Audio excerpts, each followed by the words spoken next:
Hey, welcome to week 9, part 3 class. I promise this is the last part. I just wanted to quickly finish going over the material for this week. All right, we were talking about the readings that we're going to be doing.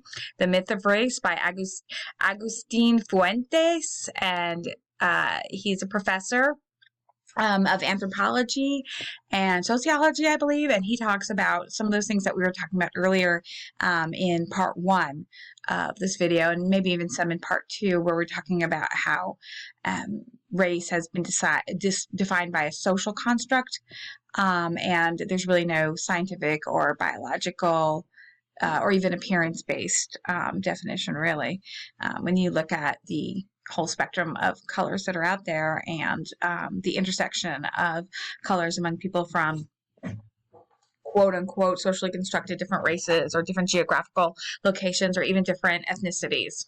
Okay, and then White Poverty by Bell Hooks. She actually, when she writes her own name, she does lowercase letters, a lowercase b and a lowercase h, because she doesn't want to make herself seem to be like, I think it's the most prominent feature. She wants the concepts to be dominant and not necessarily her individuality as the author. So I capitalized it though, just to do MLA standard format here. Okay, so so that's an artistic choice, obviously, for her.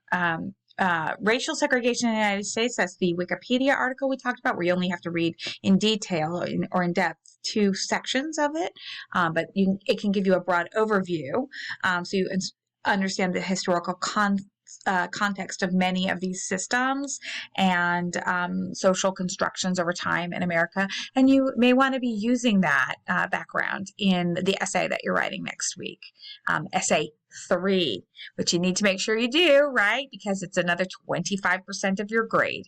Each of our 3 essays, essay 1 is 25%, essay 2 is 25%, and essay 3 is 25% of your overall grade. So add those 3 essays together, and that equals 75% of your overall grade. So you can see where you want to put emphasis in this class. Now, the weekly, shorter, smaller assignments that we've been having, often we write things, even the draft, the graphic organizer, the free writes, the summaries, all of those types of activities, even the discussion forums and the live virtual classes, they're all preparatory to, get you to be able to become a better reader and a better writer. So the big grading part is with the essays, the end product, but the leading up assignments, those are only 25% of your grade because they're low stakes assignments where basically I grade them on completion. Like, did you answer all the questions that were asked? Did you follow all the format that was required? And if you did, you get good credit on that. And so, but each little assignment is worth kind of like almost 1% of your overall grade. So when you add them all together, it's 25%. So if you have to prioritize, you know where to prioritize. All right. Anyway, let's go back. We're talking about, the Myth of Race, class and essay prep. That is a writing assignment that you have to do this week, one of those smaller, shorter writing assignments. And there's some questions for you to fill out and some quotes to record from the Myth of Race essay. So you probably want to do this along with your reading of the Myth of Race essay. And then once you have read the Fuentes Myth of Race and Bell Hooks White Poverty, you will complete a connection chart, kind of like what you did earlier in class with the Alan Johnson, the Patricia Rice, and the Amy Hunter video. You will be writing down quotations from them and explaining what those quotations mean in each of 2 columns here, because it's only Fuentes and Hooks. And then in the 3rd column, you'll be writing down a connection that you see between those 2 quotes. And you're going to do that 3 times. So you'll do 1 quote from Fuentes, 1 quote from Hooks, 1 connection. Then you'll do another quote from Fuentes, a quote from Hooks, and a connection. And then a 3rd quote from Fuentes, a quote from Hooks, and a quote from and the connection that you perceive between those 2 quotations. So it's a 3-part exercise in that connection chart. So those are the 2 writing assignments that are due this week, and of course that's in addition to our week 9 live virtual class. watching that or submitting the alternate assignment, that 3-paragraph summary, and also the discussion forum. The discussion forum is where you're going to discuss, and we're going to get to it right now, the other material that we are covering in the class this week, and that's the week 9 videos. Okay, so the videos I kind of mentioned already in part 1 of this video, where we talked about different factors in this country that are set up, the different social systems to instantiate race, segregation, and systems of privilege and power.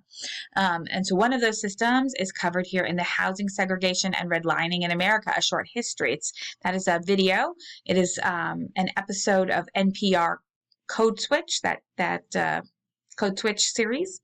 So in 1968, Congress passed the Fair Housing Act that made it illegal to discriminate in housing. Prior to that, it wasn't illegal, but this made it illegal. That's not to say people couldn't challenge things, but this gave you the legal basis to say, no way, you can't do it, right?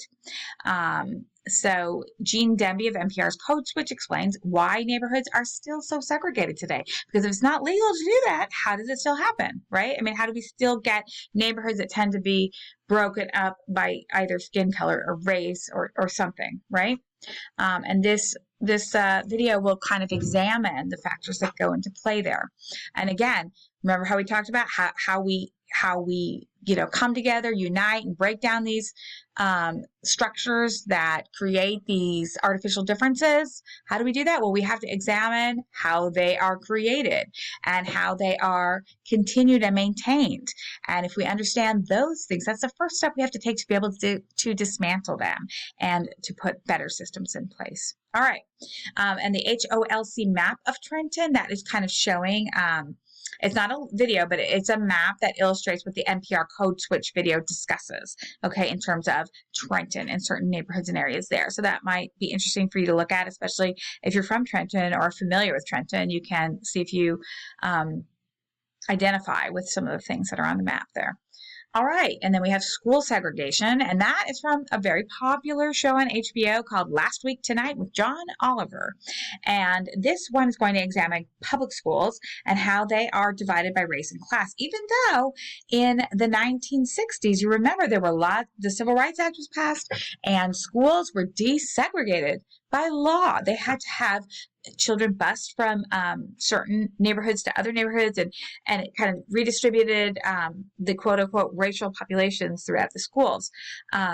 But how then do we still have school segregation? Because it's not segregated by law the way it used to be.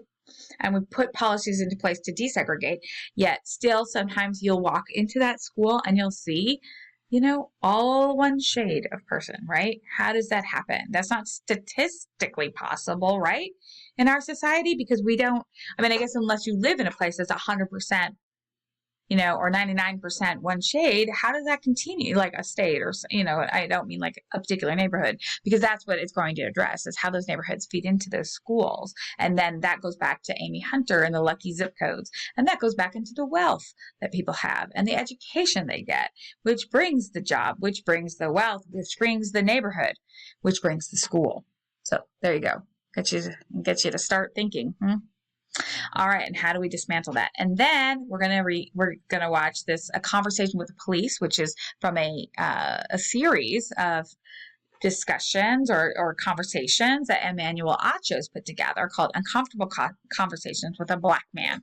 And again, that is very timely considering all that's been going on in our country with law enforcement and peoples of color. So Emmanuel Achos sits down with police officers from the Petaluma Police Department in Petaluma, California. And they discuss polarizing topics like defunding the police, Black Lives Matter, and accountability in the police force surrounding the tragic deaths of Black civilians. And of course, even, things like harassment and the imbalance of certain populations that are imprisoned in our country, and how that doesn't necessarily break down according to percentages of people that have even been convicted of crimes. Okay. Or that are arrested and things like that. So those are the videos we're watching. And of course, I went over the graded activities, which this week, which are the connection chart, the the Myth of Race class and essay prep, and you're going to be able to use these quotes that you're putting down in the connection chart and in the Myth of Race essay prep class prep. And we're going to discuss that in class too, but it will feed into your essay because you'll be able to draw from that as your substantiating evidence in your essay for how we define and create race through social systems in America and how we can dismantle them. All right. Or how we can at least make things better, right? Can't take down everything. I mean, we can try, but it's going to take time. So how do we improve things? All right. And then the other graded activities are, of course, attending the week live virtual class or writing the 3-paragraph summary as the alternate assignment for that. And then also participating in the discussion forum. And in the discussion forum for week 9 is where we're going to actually discuss these videos.